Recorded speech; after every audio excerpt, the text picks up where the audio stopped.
And we're back to finish off chapter 9. So here, looking at things through a different theoretical lens somewhat from last chapter. Last chapter was primarily looking at Van Gennep's idea of ritual and how that might apply to some of the myths that we've seen. And Van Gennep was chosen for that particular chapter because both Artemis and Apollo oversee rituals that involve status elevation. So you go through the ritual, you come out changed. So this would be similar to, like, once you've graduated, you've sort of passed the test, you've passed the threshold, you now are a graduate with all of the benefits and responsibilities that go with that. If when you get married, you're now no longer single but married. Confirmation in the Catholic Church would be a similar rituation. You're now seen as sort of an adult in the congregation and therefore responsible for yourself. So that, of course, determines, sin. The question of sin, how responsible are you? So those are all status elevation rituals that you might know of. And Apollo, of course, oversees young men who are citizens, and Artemis oversees girls. But the rituals connected with Artemis and girls are about them giving up Artemis in favor of Aphrodite and Hera. Again, this is a transition. They're now going to be different than they were before. They're no longer going to be but women in the society. The rituals that we're going to look at with Dionysus are more cyclical, and they are not about status elevation. What they're about is sort of disrupting the norm temporarily, and then when you come out of it, you may have a new perspective, but things haven't changed. So an example of this sort of ritual would be, any of the sort of rituals involving, when you're intoxicated, that's going to affect how you view things. But when you sober up, you're going to be back to yourself. It's not going to have changed your life. You're not going to move on status. You'll still be the same person, but while you were intoxicated or while you were high, you see things a little bit differently, and that might give you some insight. So that's sort of the difference. And so here we're going to be looking at from that sort of lens. So anthropologist J.W. Turner explored theater, film, and festivals, attempting to define how they challenged ordinary social values. So those particular things, right? Festivals, you go through the festival, that does not necessarily, but it is something like that. It is special. If you don't do it every year, when you do it, it is going to have some sort of effect on you. But it's not going to change your status. You're not going to become something else afterwards. Theater and film also as media that can engage the emotion of the audience can also sort of get you to the way things are. You're looking at things through a different sort of lens than you had, even though it's not going to change things ultimately, but it does give you a sort of,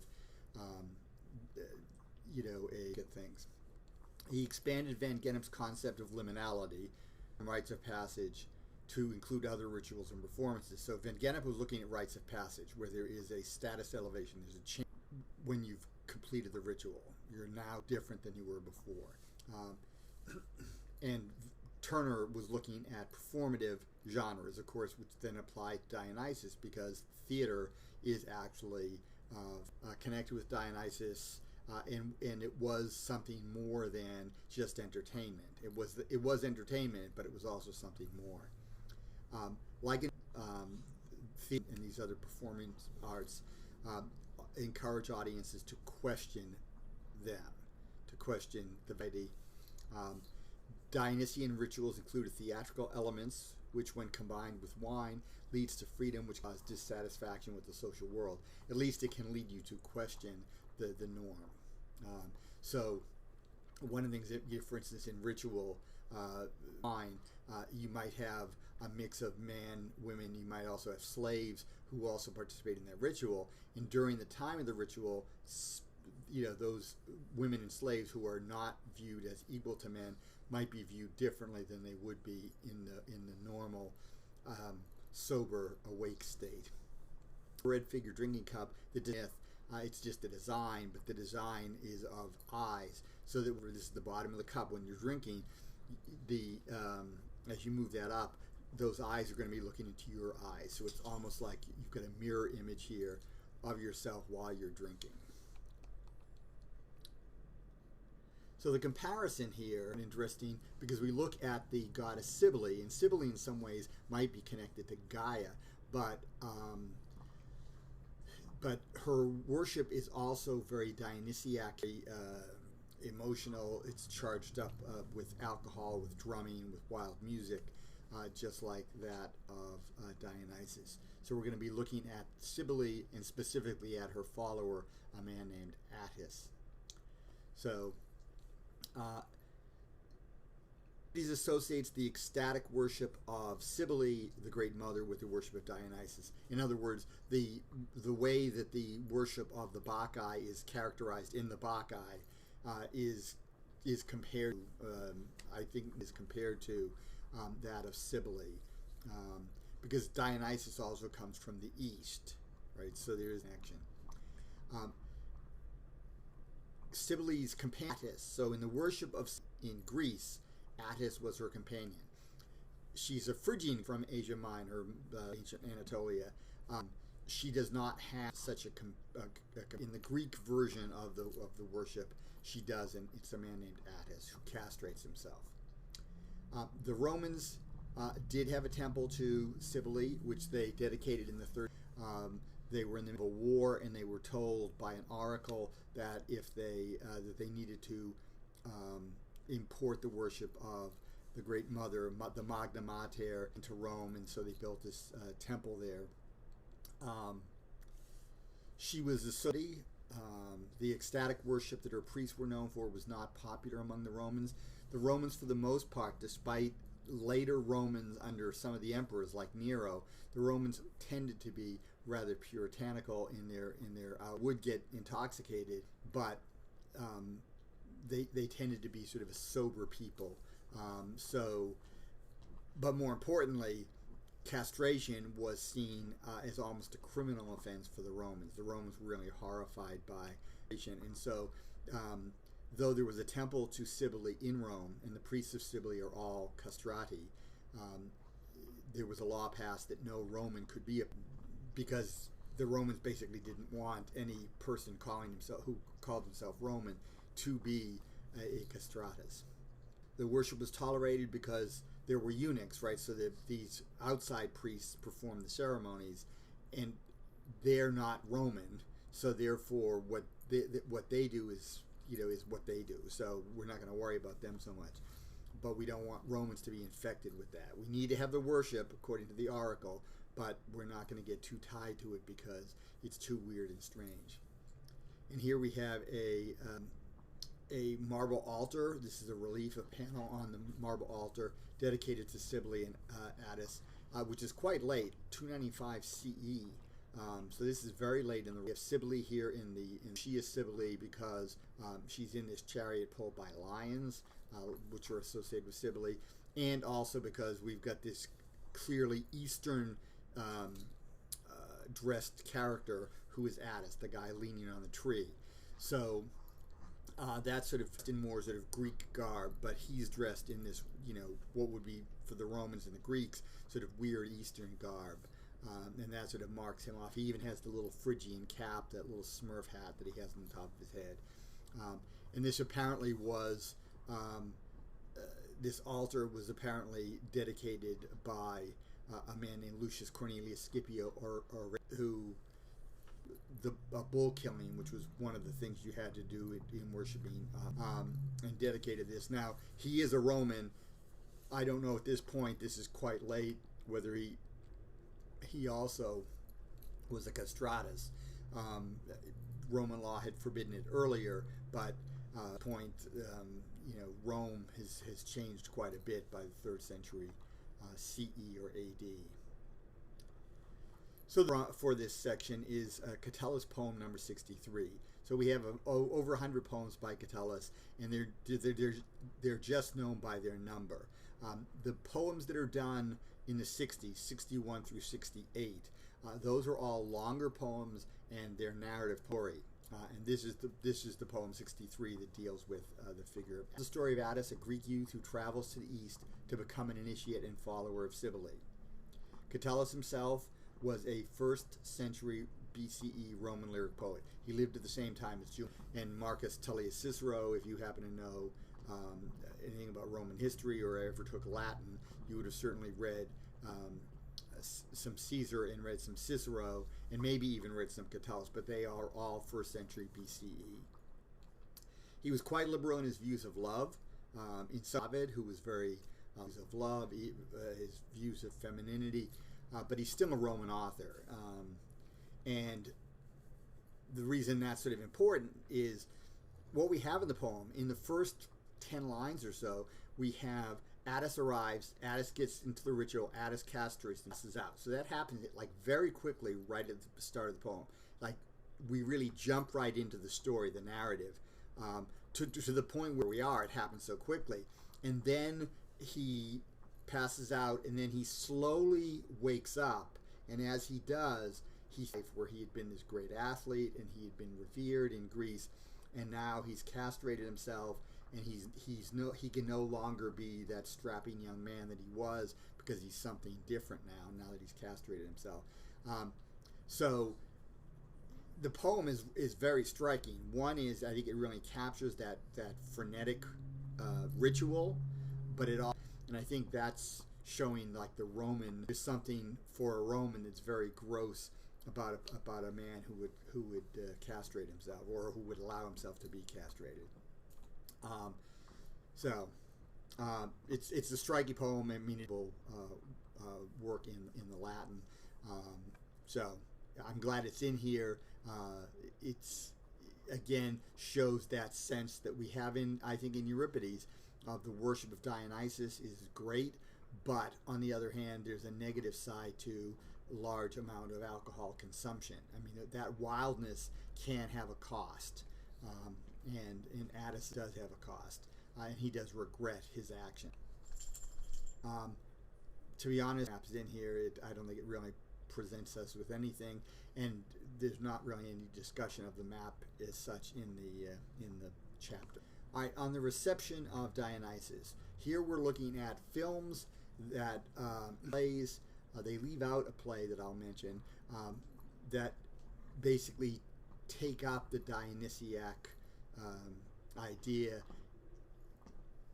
from the 60s and 70s. So modern artists have used Danton and challenged the social order. Right, so the social order is often stick in the mud, and any challenge to that is seen, questions that. So, for instance, the movie Footloose is a good example. But the strict, older people in the community are opposed to that. Right? So, of course, that looser, freer sense is going to win out in the end. The themes of the Bacchae were particularly suited to the radical social transformations of the 60s. Right, everything was being challenged. There was the whole youth culture that really sort of took off in the 60s. Don't trust anyone over 30 was one of the recurring lines that you would hear in the 60s. I grew up mainly in the 70s, but I was growing up in grade school in the 60s. Spirit is still there in the early 70s. Dionysus in 69 by not dividing the audience space from the performance space. At the college, if you've ever been in the Black Box Theater, it's a very small theater. Imagine that with this making down, and people are sitting around the edge, but the people in the audience can get up and they can enter the performance space and then leave the space and get in with the audience and act there. So that breakdown of this, what is performance space, what is audience space, is key. Because in most theater, right? There's the whole thing of what's called the fourth wall, right? The people are acting on the stage. We can see three walls. The fourth wall is basically an invisible wall in front of the actors and in front of the audience, right between us. We can see through the performers are not supposed. Every now and then in theater, an actor will consciously, because the playwright has written it this way, or unconsciously break the fourth wall, meaning that he or she will speak directly to the audience, which breaks down the whole thing of like, we're up here and we don't really see you and we're carrying on this and you're eavesdropping. When you do address the audience directly, it breaks that, and it's usually done for a laugh. The play uses nudity, homosexuality, and political commentary to question social conformism, which is a big thing, of course, in the 60s. The establishment was seen as bad and stiff and stultifying, and that the youth would ultimately free the country view. A performance of Dionysus in 69. Now, there was a film of Dionysus in 69, which you can see on YouTube. You can see the whole thing. It was done by Brian De Palma, the guy who later went on to direct Carrie. This was when he was sort of like a student director. I think he might have been in grad school at NYU at the time. And he filmed the performance. It's fairly well edited. He uses multi-panels to show different things going on. But you can really get to see of this. I don't think it gets done a whole lot. These days it's not going to likely get done at all because of social distancing concern. But even as those get loosened again, the level of interaction between audience and the performers is probably going to be, we're going to probably still sort of apart from one another. Another film so you can look at the Brian De Palma film, the Rocky Horror Picture Show, which is easily available through Amazon or Barnes & Noble, or you can get hold of a DVD of this if you've never seen it. The Rocky Horror Picture Show became famous. There was a play, but it really took off when there was a movie made of it with Tim Curry playing the main character of Dr. Frank-N-Furter. It used sexual idiom to question conformity and authority. So we're used to is a couple, but after their encounter with Dr. Frank-N-Furter, they sort of loosen their social rigidity and become more alive, perhaps. What happened when the show, by the mid to late 70s, I was in graduate school, so this, in the late 70s, the first time in Chicago. There was a theater in Chicago called the Biograph Theater, which is famous in history because it's the theater that John Dillinger went down by the FBI. And the theater was still a working theater when I lived there, and they generally showed art films, and I went there with some frequent. And one time I went on a Friday, and when I came out, there was a line of people streeting around the block waiting to get in to the midnight show. And I was like, well, I had just seen, some movie by Kurosawa or something like that, and I was thinking, yeah, it was a great film, but on the other hand, I can't imagine the line. And then I noticed that the marquee had changed and it said the Rocky Horror Picture Show. Well, I had heard of it. I'd never seen the movie, but what I later found out was that these people came not just that night, but they came every Friday and Saturday. Some of them came again and again and again. Came sort of almost like a ritual that they were going to do. And in the course of the movie, first of all, everyone was going repeatedly, knew all the lines, or they knew all the main lines, and at least shout out lines, and the audience would yell out the answer to that question. There's a dance in the film called "Doing the Time Warp Again," and they would. Dr. Frank-N-Furter sort of leads the dance and describes the moves. How you're moving to the left or you're moving to the right, and then you're doing this, that, and the other thing. And what would happen when that would happen on the screen, you'd have a lot of the audience who would get up and they would basically be acting out, dancing out the dance that was being performed on the screen above their heads. There's a point where everyone in the audience who brings a roll of toilet paper, they throw it because of something someone says in the movie. I've only seen this on DVD. I've only seen this by myself, so I know of this, but I've never actually seen it. Example of a Dionysiac ritual. I mean, Dr. Frankenfurter is this transvestite, version of Frankenstein. Right? He's sort of a mad scientist, but he's this transvestite, and he's breaking down various gender boundaries, and people loved it and participated in it on a regular basis. So the film emphasized sexual liberation and critiques American gender and family roles. Like the worship of Dionysus, this is a temporary thing. So you go to this, a lot of those people get back to their roles as law students or med students or something else, and that wasn't, but it was the life they were going to live on Friday night or Saturday night. In the Bacchae of Euripides, a communion rite, Wole Soyinka, who was an African playwright and poet, he won the Nobel Prize for Literature. A translation. It's not an exact translation, so it's a mixture of translation and something else. But it's called the Bacchae rite. He notes similarities of African religion to address questions of political freedom and religious community. So it's all about community. It's about freedom, and he's looking at these issues through this Greek text, but also through African customs. So he's mixing that stuff all together. And even, I think, invoking Catholicism with the communion rite. Because in the worship of Bacchus or Dionysus, one of the things you would do, right, is you tear apart the sacrificial animal, usually a goat, and then everyone would eat some of the raw goat. Right, so this is a form of communion because the goat was supposed to be possessed by the god. So if you eat some of that, you're taking, like in the Catholic Mass, where the wafer of wheat is held up and the wine is held up. This is my body. This is a cup of my blood. That bit of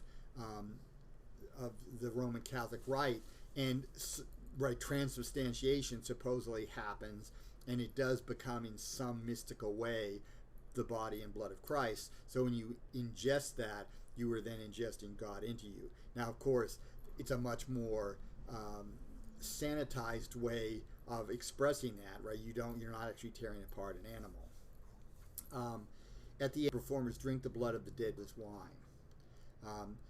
This communion between the people unites all the performers as equal and abolishes political tyranny, who was represented by Pentheus. Right, so you have a brotherhood tyrant state. Now, the work that's not mentioned here, that I'll just briefly mention, is a work called it's sort of /musical by a man named Harry Partch, R-T-C-H. Harry Partch did this work called Revelation in Courthouse Park. And the premise of Revelation in Courthouse Park is there are two stories. There is the story of Pentheus and Dionysus, him trying to stop that, combined with a modern story where the mayor of a small town is trying to keep the rock performer Dion from doing a concert in Courthouse Park. Going on sort of like the back. So you get a scene from the Bacchae, you get a scene from contemporary 1950s or 60s small town America, and they go sort of back and forth. That scene, if it ever does come to town, if like the Kansas City Opera ever does a performance of it, I will be sure to go. I've heard the music for it, but I imagine seeing it is a bit of that work.